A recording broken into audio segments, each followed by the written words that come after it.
If you have your Bible, please, sa mga bahay man kayo, please open your Bible in the book of John, chapter 15. Magsimula po sa verse number 3 up to verse number 7. Sabi sa verse number 3, "Now ye are clean through the word which I have spoken unto you. Abide in me, and I in you, as the branch cannot bear fruit of itself, except it abide in the vine. No more can ye, except ye abide in me. I am the vine, ye are the branches. He that abideth in me, and I in him, the same bringeth forth much fruit. For without me, ye can do nothing. If a man abide not in me, he is cast forth as a branch, and is withered, and men gather them, and cast them into the fire, and they are burned. If ye abide in me, and my words abide in you, ye shall ask what ye will, and it shall be done unto you." Sa oras pong ito, let me give you a message entitled, "Stay at Home." Stay with Jesus. Stay at home. Stay with Jesus. Mayroon tayong community quarantine.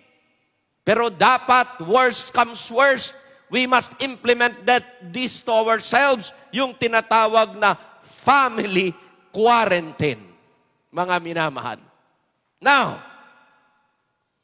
tanungin ko kayo ng mga importanteng katanungan sa oras na ito. Do you want to be infected by the virus? Do you want to be infected by the virus? Go out! Labas kayo! Do you want to be contaminated? Sumama kayo sa maraming tao? Sige! Para ano? Kung hindi kayo manatili sa bahay, sa loob ng bahay, maganda manatili kayo sa kabaong at sa kalsanetso. Hello? Bakit po? Ang titigas ng mga taong ulo Pinagsabihan na, ayaw pang makinig. Now, do you want to be saved? Ulitin ko, do you want to be saved? If yes, stay at home and stay with Jesus. Amen? Amen? Stay at home. Stay inside your houses. Stay with Jesus. Bakit po? The national government advised that. Hello? Ano pa? The spiritual leaders advised that. Ano pa? The doctors advised that. The frontliners advised this. Hello? The military and police are working. They advise this. Ano pa? The local government are advising this to be done. Ano pa? The medic, the aid, are asking everybody to stay at home. Amen? Amen? The pastor's advice is the same.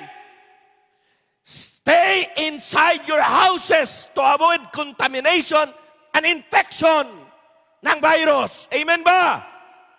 Mga member, amen ba? Mag-amen kayo sa mga tahanan nyo. Amen? Okay. Tanong, bakit kaya? Bakit kaya maraming mga taong hindi sumusunod? Ano kayang mga dahilan? Bakit kaya marami ang hindi nakikinig? Ano kaya ang dahilan? Hello? Una, palagay ko ang dahilan ay ito. Dahil matigas ang ulo ng ibang mga Pilipino. Wag lang sana mga Kristiyano. Amen? May ano? Dahil Ang iba pinipilit ang gusto nila, matigas ang kalooban at mga puso. Hello? Amen? Ano pa? Because yung iba, slow learner. Kung Tagalogin natin ito, medyo mabigat. Ang iba, mga bubo. Mga tanga. Hello? Mga mahina utak. Mga tangingot. Hello? Hindi dapat tayo mga Kristiyano ganyan. Amen? Amen, amen, amen. Ano pa? Itong isa pa. Bakit kaya yung iba ay hindi sumusunod? Kasi ito po, they do not see the gravity of the situation. Hindi nila nare-realize na grabe na ang sitwasyon. Kasi hindi pa sila nahahawaan. Doon lang nila malalaman na grabe na pag sila po'y nahawaan na. Ang matindi ay ito, sila po'y nanghawa na sa iba. Hello? Kaya dyan po, nakakagigil at nakakainis. Sinabihan ng magstay sa bahay, sinabihan ng wag maglapit sa isa't isa, wala pa rin. Bakit po? Kasi hindi nare-realize ang gravity of the situation. Ano pa? Many have taken this situation lightly. Hello? Ang matindi dyan ay ito. Sila po ay nang dadamay ng iba. Marami na mga ehemplo na even ang mga frontliners natin mayroon nang namamatay. Pero walang pakialam. Wala sa puso. May nakita pong nagtapon ng nagtapon po ng pinabigay. Tapos dahil kulang daw, hindi maintindihan yung tao eh. Binigyan na nga, hindi man magpasalamat. Itatapon pa. Bakit po? Hindi naman dapat ang gobyerno magpapakain sa atin eh. Pasalamat ka natin tayo. Pasalamat tayo sa ating mga kapitan. Pasalamat tayo sa ating mayor. Pasalamat tayo sa ating presidente na nagdi-desire na mabigyan tayo kahit na papaano. At hindi ka lang isa sa Pilipinas. Sana titingnan mo. Ako nga, sabi ko, kung hindi ako bibigyan, hindi ako magrereklamo. Bakit? Kaya ko naman sa sarili ko eh. Amen? Ibigay na lang sa mga nangangailangan talaga. Pero kung nandyan, wala naman tayo magagawa, edi tanggapin natin. Alam mo, pag ikaw tao na mapagbigay, may magbibigay din sa'yo. At iyan po ang kakulangan ng marami. Pero mo, hindi trabaho talaga ng gobyerno magpakain sa atin. Pero dapat nakahanda na tayo. Pag naubusan ka, pastor ka, at saka mga membro ka, believers ka, pag naubusan ka ng pagkain, huwag mong isisisi sa gobyerno.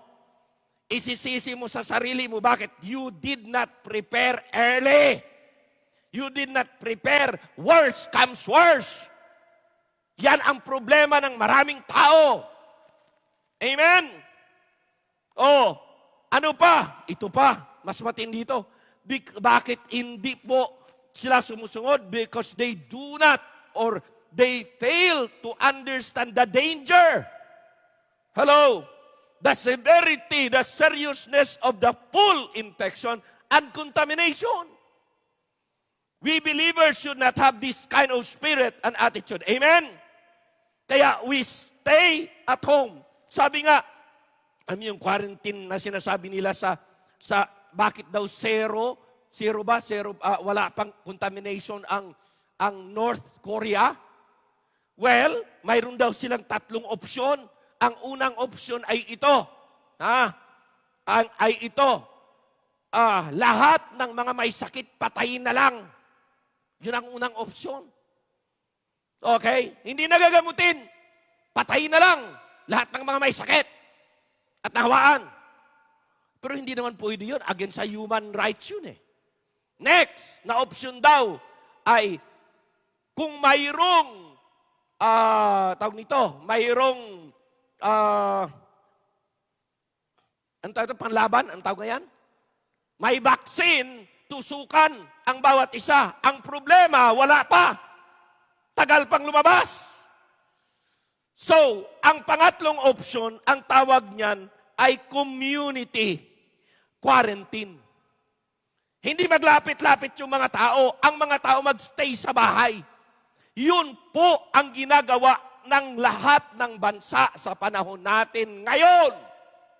Community quarantine or family quarantine, stay at home. Hello? Bakit po? Okay, sabi nga nila, paano daw natatransfer ang virus? Hindi naman ho talaga ang virus lumalakad. Hindi ho. Walang virus na lumalakad. Ang lumalakad, tao. Ang carrier, hindi po yung virus. Ang carrier, tao. Amen? Therefore, mga kapatid, sabi nila, pag ikaw ay nag-travel, may history travel ka, ang tawag noon, imported case. Ang tawag noon, imported transmission.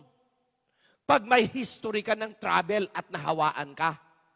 Tandaan nyo Okay. Mayroon namang tinatawag na local case or local transmission. Ang tawag na yan ay pag ikaw, positive case, you have contacted the person na mayroong virus. Tawag noon ay a positive case. You meet that person. Okay, you contact that person. Tawag niyan local transmission. Pero may isa pa na transmission na itong pinapaiwas na ito ang mas mabilis. Ang tawag niyan ay community transmission. Anong ibig sabihin ng community transmission? Wala kang history ng travel, hindi ka nakakontak ng positive na tao na may virus. Pero bakit nahawaan ka? Kasi dalawa po ang klaseng tao na may virus. Di ba ang sabi nila, asymptomatic, hindi niya nararamdaman, hindi niya alam na siya ay mayroong virus at ang isa ay symptomatic, yung nanghihina kaagad. Alam niya ang mga sintomas. Ang nakakahawa po ay yung mga tao na pakiramdam nila wala silang virus, kaya lakad ng lakad, labas ng labas. Ang tawag nun asymptomatic. Sana symptomatic na lang. Amen? Kaya dyan po nahahawa ang marami sa mga asymptomatic. They are the one carrying, pero walang pong sintomas. Kaya anong gagawin? Mga minamahal, ang gagawin ay ito. Sulat nyo ito, huwag nyo kakalimutan lahat Huwag nyo kakalimutan. Pag kayo nakamit ng tao, treat every person as sick. One, tratuhin mo ang bawat tao may sakit para iiwas ka. Amen? Treat every person is a carrier of the COVID-19. Para ikaw ay iiwas sa kanila. Kaya hindi ka lalabas-labas at hindi ka makisalamuha sa kahit kanino man. Bakit po? Stay at home muna. How long? How long? Alam ba ninyo na ang sabi nila nung lumabas ang virus na ito sa China, alam nyo ilang buwan bago nila nakontrola? It takes 4 months, mga kapatid. Kasi lumabas ng January, February, March, April. Hello? So kinakailangan, worst comes worst, kailangan mag-ingat tayo at magkulong na tayo sa bahay ng 4 na buwan. Walang mag-i-amen dyan. Bakit? Naku, pastor, papaano na yan? Worst comes worst. Ako po yung pastor na nag-iisip ako ng worst comes worst, hindi yung paisi-isi muna pagkatapos caught in the act ka na ikaw ay walang ginagawa at hindi ka na. Now, anong gagawin natin pag sa bahay tayo? Bilang Kristiyano, marami tayong magagawa. Stay at home. What? Stay with Jesus. Amen? Yun ang nakita ko. Abide in me. And stay in God's Word. Tomorrow, I'll be preaching a message entitled, The Characteristic of a Blessed Person Who is Abiding in Christ. Tomorrow yan, At gusto kong bantayan nyo po yan. 9:30 yan. Now, dito sa John chapter 15, verses 1 to 8, madali lang po ito. There are 12 great lessons na kailangan nating i-jive in while we are staying with Christ. Number one, verse 1, God the Father is the husbandman. Sino mag-aalaga? Sino ang mag-take good care? God. Amen? Amen? Okay. Verse number 2, 12 po ito. Kaya bilisan natin. Christ is the vine. Siya po ang puno. Okay. Verses 1 at saka verse 5 yan. Verse 1, I am the vine. Okay. Okay.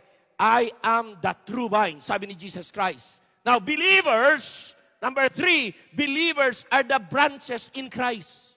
Okay. Verse 2 at saka verse 5 yan. I am the vine, ye are the branches, every branch in me. Amen? Believers are the branches in Christ. Okay? Number 4, principles at lessons. Every fruitless branch in me is cut off. Okay? Withered, gathered with other dead branches and cast into the fire and burned. Ano ang ibig sabihin yan? That is verses 6, verse 2 and verse 6. Ang ibig yan sabihin, mga kapatid, pag ikaw ay hindi connected, you are dead. Ibig sabihin, mga kapatid, hindi tinutukoy dyan salvation. Ang tinutukoy dyan, ang iyong relasyon sa Panginoon. You will be out of focus. You will be out of the protection of the Lord. Okay? Every branch. Kaya sabi niya, hindi talaga gaganda ang buhay mo pag hindi ka connected sa Panginoon. Kaya be in the house and be in Christ. Ibig sabihin, connected tayo. Attached dapat tayo sa ating Panginoon. Amen ba? Attached tayo sa Panginoon. In connection lagi tayo sa Panginoon. Paano naman tayo maging attached sa Panginoon? Simple lang. Your prayer life must be consistent. Your word, the word of God, must be consistent too. Amen? Okay? Every fruitful branch. Okay. Kanina, fruitless, Ito, number 5. Every fruitful branch in me is purged that it might be more fruitful. Ang ganda Pag ikaw po ay attached with the Lord at lagi kang nakaluhod, lagi kang nakaasa sa Panginoon, at lagi kang nagpe-fellowship sa Panginoon in your own personal way, ang mangyayari, kapatid, ay ito. Ikaw ay magiging isang sanga na lalo pa niyang hubugin. Lalo pa niyang linisin. Amen? Lalo pa niyang ayusin. Amen? Okay? Para ano? Para ikay lalo pang magiging matingkad na sanga. Para ikay lalo pang maging malinis na sanga. Magiging sanga na kung saan doon ang puwersa ng minerals ng Diyos ay kanyang ibibigay sa ating mga buhay upang ang ating buhay ay magiging masagana sa bunga. Amen? Amen? Kaya tuloy-tuloy dapat ang connection sa Panginoon. Kaya number 5, every fruitful branch in me is purged that it might be more fruitful. Number 6, okay, lesson. Nasa verse number 3 yan. Every fruitful branch in him is clean. Purge. Okay? Pag sinabing purge, ang ibig sabihin po, or clean, ang ibig sabihin po yan, mayroon na siyang pure heart at mayroon siyang pure mind. Amen?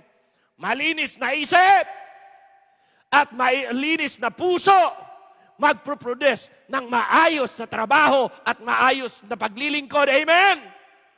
Yan po ang ginagawa ng ating Panginoon.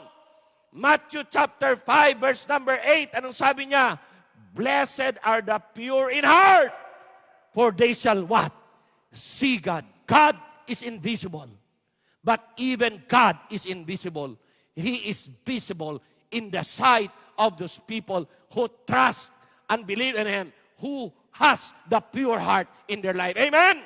Okay? Isa pa na gusto kong ipakita sa inyo, Ephesians chapter 5, verse number 26. Ang sabi doon, that He might sanctify and cleanse it with the washing of water by the Word. Amen? Life that is in Christ are constantly refreshed by the Word of God. Amen? Read your Bible every day. Obey your Bible every day. Amen? Amen? Apply the Word of God in your life every day. Amen? Amen? Okay, ano pa? Okay, verse number 1 Peter chapter 1 verse 23. Anong sabi? Okay, 1 Peter 1:23. Ang sabi niya ito, being born again, not of corruptible seed, but of incorruptible, by the Word of God, which liveth and abideth forever. Amen? Diyan po natin makikita, mga minamahal, na ang salita ng Diyos ay laging naglilinis. Sabi niya nga thy word have I hid in my heart, that I might not sin against thee. Amen? Amen? Isa pa na nais kong pakita sa inyo, mga minamahal, ay ito. 1 John chapter 1, verse number 7. 1 John 1:7. But if we walk in the light, amen, stay at home, but make sure you are walking with the Lord. Amen. He is the light. Amen. If we walk in the light, as He is in the light, we have fellowship with one another. Ang sarap ng fellowship when there is the Lord. Amen. Kasama natin ang Panginoon sa ating tahanan. Kasama natin ang Diyos sa ating pagsamahan. Ang sabi niya, you have fellowship one with another, and the blood of Jesus Christ, His Son, cleanseth us from all our sins. Therefore, mga kapatid, those who stay with Christ, those who are living for Christ, those who are staying in their houses, but are saturated with the Word of God, in their life, and they are constantly praying, reading their Bible, growing in their Christian life. Mga kapatid, yang buhay na yan will be life pure, with a pure heart, with a pure walk, and their life will be pleasing to God. Amen? I want that kind of life. Do you want that kind of life? Amen? I want my life to be pleasing to the Lord always. At yan po ay kinakailangan natin i-practice. Hello? Okay, number 7. Lesson, verses 4 and 5. Ang sabi diyan sa verse 4, abide in me, and I in you, as the branch cannot bear fruit of itself, except it abide in the vine. No more can ye, except ye abide in me. Okay? For without me, sabi sa verse 5, ye can do nothing. Number 7, branches must abide in Christ, and Christ in them to produce fruits. Gusto mo ang buhay mo continually growing? Gusto mo ang buhay mo continually producing? Gusto mo ang karakter mo continually changing? Gusto mo na ang iyong spirit continually ay develop and become optimistic? Gusto mo na ang iyong mindset will continually be to God? Anong gagawin? Stay with Christ. Be connected with Christ. Amen? Make sure na kahit sa bahay tayo ay hindi natin pinapabayaan ang relasyon natin sa ating Panginoon, ang fellowship natin sa Panginoon. Okay, why? Because if we are not connected with the Lord, we are, a branch that cannot produce fruit. That is number 8. The branch is helpless to produce fruit itself. Yan ang number 8. Kaya mga kapatid, tatandaan nyo yan. Okay? Number 9, Christ. Ito maganda. Verse 4 and 5 pa rin. Christ is helpless to produce fruit through the branch unless it remains in Him. The same with Christ too. Hindi siya makaproduce. Wala pa ako pong nakitang branch na nag-produce na disconnected sa puno. Hello? Amen? Hindi. Kahit na gusto ng puno, pabungahin ka, pero pag disconnected ka sa puno, hindi ka magbubunga. Ganon din si Christ. Trabaho mo kasi that you ought to be constantly in connection, attached sa Panginoon lagi. Amen? Amen? Okay? Isa pa na nais kong i-emphasize dito sa verse number 6 ay ito. Okay? Branches must abide in Christ or be cut off and burned. Amen? Kung nais mo na ang buhay mo ay magiging saysay, mayroong saysay, mayroong meaning, mayroon kang, your purpose are fulfilled. Stay with Christ. Amen? Stay with Christ or you will be destroyed. Amen? Amen? Branches must abide in Christ or be cut off and burned. Number 11, verse 7. Sabi niya, if ye abide in me, my words abide in you. Ye shall ask what you will, and it shall be done unto you. Branches must not only remain in Christ, but must have His word abiding in Him, or prayers will not be answered. Amen.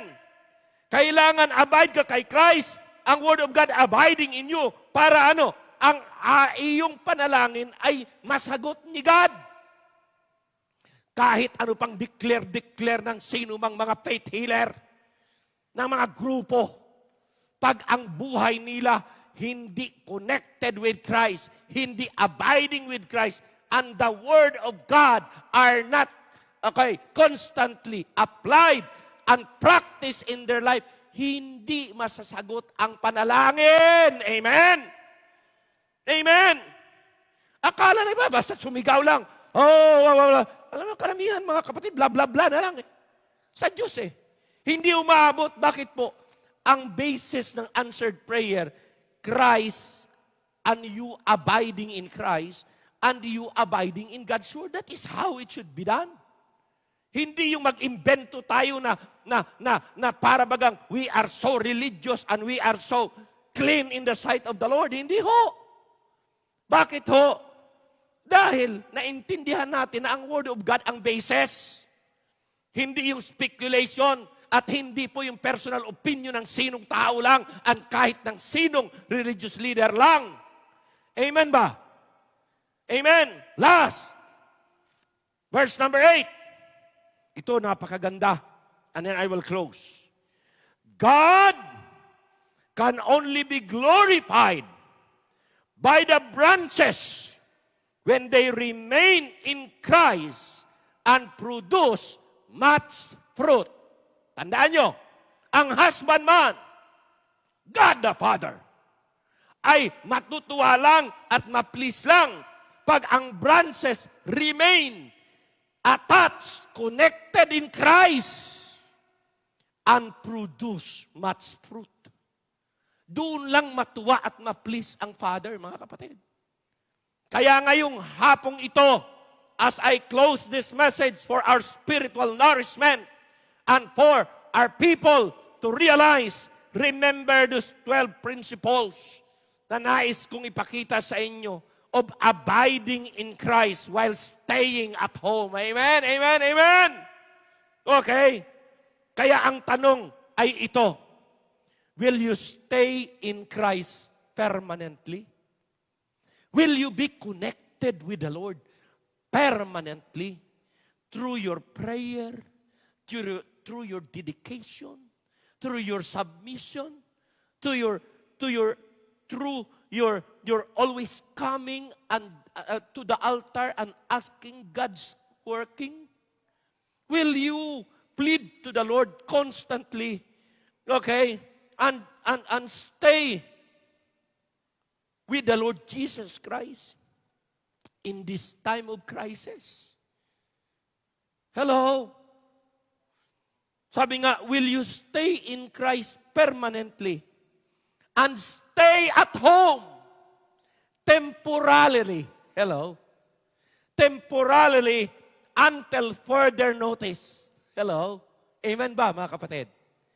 Be safe, stay in Christ, and stay at home for the sake of your family, for the sake of your family's safety, and for the sake of your own safety. Pagpalain kayo lahat ng Panginoon, staying at home. Remember the message, stay at home. Family quarantine. Wala po ito, hindi pa diniklara ang family quarantine, but ako po bilang inyong spiritual leader, declaring to you, for worse comes worse. Sabi nga, magkaroon ng lockdown bukas. Maganda naman yan. Okay?